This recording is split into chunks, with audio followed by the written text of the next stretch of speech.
আগামীতে খেলা ভালো খেলা দেবে।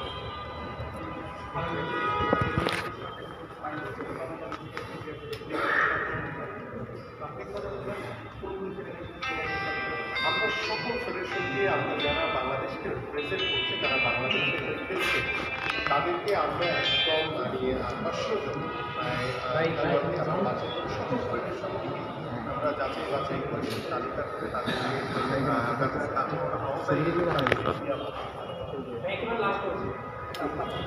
এটা পরেই সেটা থাকুক, এটা পরে বলবো।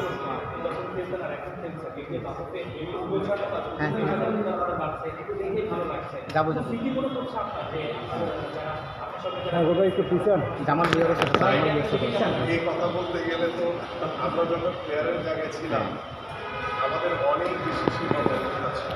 আজকে একটু আগে আমাদের কোচ অ্যাসিস্ট্যান্ট কোচ মামুন বলছিল যে আমরা যখন ছিলাম তখন আমাদের রুমে কিন্তু এসি ছিল, আমরা ফ্যানের ভিতরে হসপিটালের বেডের মতো আমরা একটু রুমে চারজন করেছিলাম। সো সেইভাবে কিন্তু আমরা সার্ভাইভ করে এসেছি। তো সেই জায়গা থেকে আজকে আমাদের খেলোয়াড়দের যে ফ্যাসিলিটিসগুলো দেওয়া হচ্ছে, সুযোগ সুবিধাগুলো দেওয়া হচ্ছে, তাদের যে দেখভাল করা হচ্ছে, সব কিছু মিলিয়ে আমরা মনে করি যে আমরা একটি রাইট ট্র্যাকে রয়েছি, পজিটিভ ওয়েতে রয়েছি। আবার ফুটবল যাতে এইভাবে এগিয়ে যেতে পারে এবং সরকার সকল স্পোর্টসম্যানের সাথে রয়েছে।